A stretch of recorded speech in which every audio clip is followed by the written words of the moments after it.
जय सिया राम। सब सुख लहे तुम्हारी सरना, तुम रक्षक काहू डरना। हनुमान जी का जब अनुग्रह भक्तों को प्राप्त होता है तो जीवन से समस्याएं धीरे धीरे स्वतः समाप्त होने लगती हैं। समस्याएं अगर आती भी हैं तो उतनी बड़ी नहीं जान पड़ती और व्यक्ति चिंता रहित, तनाव मुक्त होकर उन समस्याओं से निजात पा जाता है। जीवन में आनंद और मंगल की वृद्धि होती है। हनुमान भक्ति पे जो कार्यक्रम दिए जाते हैं, जिन मंदिरों का आप दर्शन करते हैं, उसको लेकर बहुत सारी जिज्ञासाएं सामने आती हैं, बहुत सारे आग्रह सामने आए हैं। इसमें बड़ी संख्या में लोगों ने ये मेल किया है और लिखा है कि हनुमान जी के मंदिरों का जो नित्य दर्शन वो हनुमान भक्ति के माध्यम से करते हैं, ये लगातार इसको जारी रखा जाए और ज़्यादा से ज़्यादा मंदिरों का भक्त दर्शन कर सकें। इससे हनुमान जी के प्रति उनकी आस्था में वृद्धि होती है, विश्वास बढ़ता है और हनुमान जी के विग्रहों का दर्शन करने से मन को बड़ी शांति और सुकून मिलता है। इस तरह की बातें लोगों ने लिख करके भेजी हैं। बड़ी संख्या में लोगों ने ये भी लिखा है कि समय समय पे कुछ उपायों की भी चर्चा की जाए और बहुत सारी शंकाएं और भ्रम की जो स्थिति बनती है भक्तों के जीवन में, उस पर भी बात की जाए। साथ ही कुछ इस तरह के भी प्रश्न सामने आते रहते हैं जो कि भक्तों के व्यक्तिगत जीवन से संबंधित होते हैं और इसके बारे में भी आग्रह है कि भक्त अगर किसी समस्या में हैं, कोई उपाय चाहते हैं, कोई निराकरण चाहते हैं, उस पर भी बातचीत किया जाए। तो खास करके इन बहुत सारे प्रश्नों में से जो कुछ प्रश्न सबके काम के होते हैं, उन प्रश्नों को हमारी कोशिश होती है कि उस विषय पे बातचीत किया जाए। तो आने वाली कुछ कड़ियों में हम आपके प्रश्नों पे ही बात करेंगे। बड़ी संख्या में लोग आजकल आर्थिक समस्या से परेशान हैं। व्यापारी वर्ग की तरफ से ये बातें लिखी जाती हैं कि व्यापार वृद्धि के लिए भी कुछ बातचीत हो। हनुमान जी के हम आराधक हैं, साधक हैं, उनकी पूजा में हैं, तो किस प्रकार से व्यापार वृद्धि हो सके। जीवन में समस्याएं हैं, कोई काम अगर अटका पड़ा है, सफलता प्राप्त नहीं हो रही है, बहुत दिनों से कुछ ऐसा काम है जो बन ही नहीं पा रहा है, उसके लिए क्या उपाय हो सकता है, तो उस बारे में कुछ बातें की जाए। साथ ही समय समय पे कुछ लोग ये भी लिखते हैं कि कई बार ये होता है कि कोई सिद्ध साधक, कोई महात्मा अगर कोई उपाय बता दे तो तुरंत फलित हो जाता है और उन्हीं उपायों को वे स्वयं जब कर रहे होते हैं कहीं से इधर उधर से सुन करके, तो कई बार उन उपायों के फलित होने में समय लग जाता है। तो इस तरह की जिज्ञासाएं तो हमने भी कई बार महात्माओं के सामने रखा है कि ऐसा क्यों होता है। तो उसका सीधा उत्तर ये होता है कि जो सिद्ध साधक हैं, महात्मा है, जिनके भीतर चारित्रिक गुणों का विकास है, जो हनुमान जी के सही मायने में साधक हैं, पूजा पाठ में लगे हुए हैं, जिन पे हनुमत कृपा है, उनके मुख से जो भी निकलता है उपाय स्वरूप पूजा पाठ के रूप में, अगर उतना भी व्यक्ति अगर कर ले पूर्ण श्रद्धा से, विश्वास से, तो वो फलित हो जाता है। कई बार ये भी होता है कि किसी साधक से, महात्मा से या स्वयं हमसे भी बहुत सारे लोग जब मिलते हैं और बातचीत करते हैं और पूछते हैं कि मुझे इस समस्या के निराकरण के लिए क्या करना चाहिए। तो उदाहरण के तौर पे अगर हम बताएं कि अगर हम कहें कि आप 3 हनुमान चालीसा का पाठ कीजिए, तो कई बार उत्तर मिलता है कि हम तो 7 बार पढ़ते हैं या 11 बार पढ़ते हैं। तो फिर बात वहीं आ जाती है, आप गिनती में ना पढ़ें, क्योंकि आंकड़ों से ईश्वर को, हनुमान जी को रिझाया नहीं जा सकता कि हम आंकड़े उनके सामने प्रस्तुत कर दें कि हमने इतने पाठ कर लिया। भाव की प्रबलता होती है, भाव की प्रधानता होती है।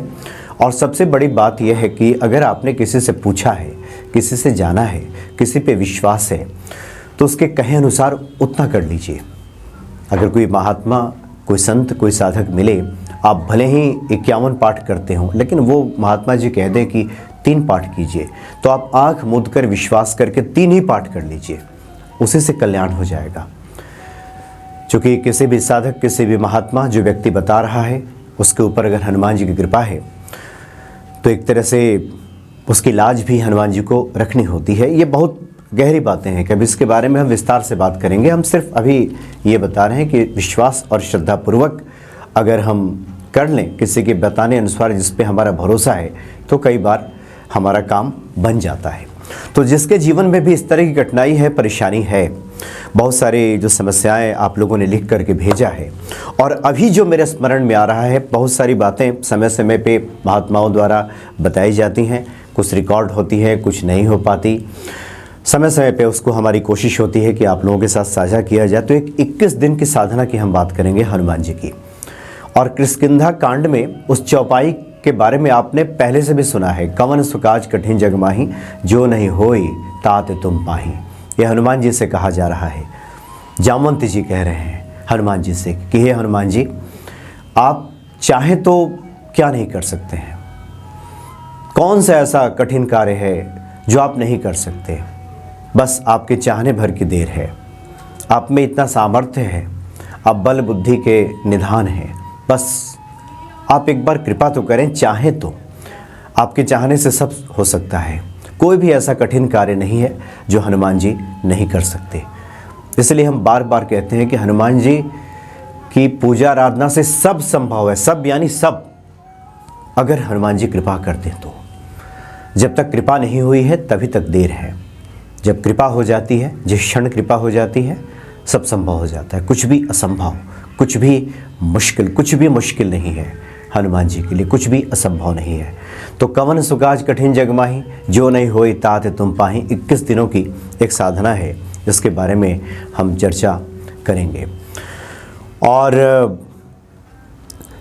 ये जो साधना है, आप शुक्ल पक्ष का इंतज़ार कीजिएगा। शुक्ल पक्ष के पहले मंगलवार से ही इसको शुरू करना है।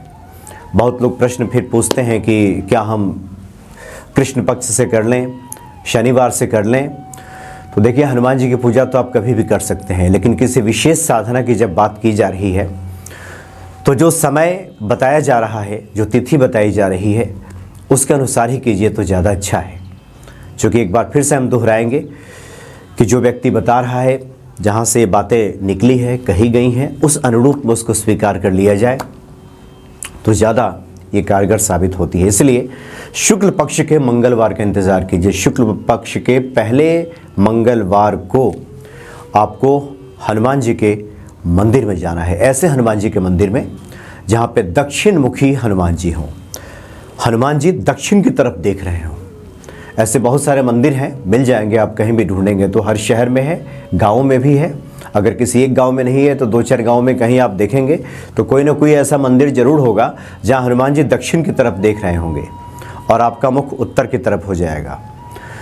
तो वहाँ हनुमान जी के सामने आप उपस्थित हो जाएं और जो भी पूजन सामग्री आप ले जाना चाहते हैं ले जाइए। फल मिष्ठान वगैरह जो भी आपका सामर्थ्य है वहाँ पे ले जाइए। चोला की सामग्री अगर आप ले जा सकते हो, हनुमान जी का सिंदूर, घी या चमेली का तेल, इस तरह के ले जाइए और पंडित जी को वहाँ दीजिए। या तो वहाँ पंडित जी वहाँ पे हनुमान जी को चोला चढ़ा दें, और नहीं तो कम से कम हनुमान जी के सामने चोला सामग्री अर्पित कर दीजिए। और उसके बाद हनुमान चालीसा का पाठ कर लीजिए।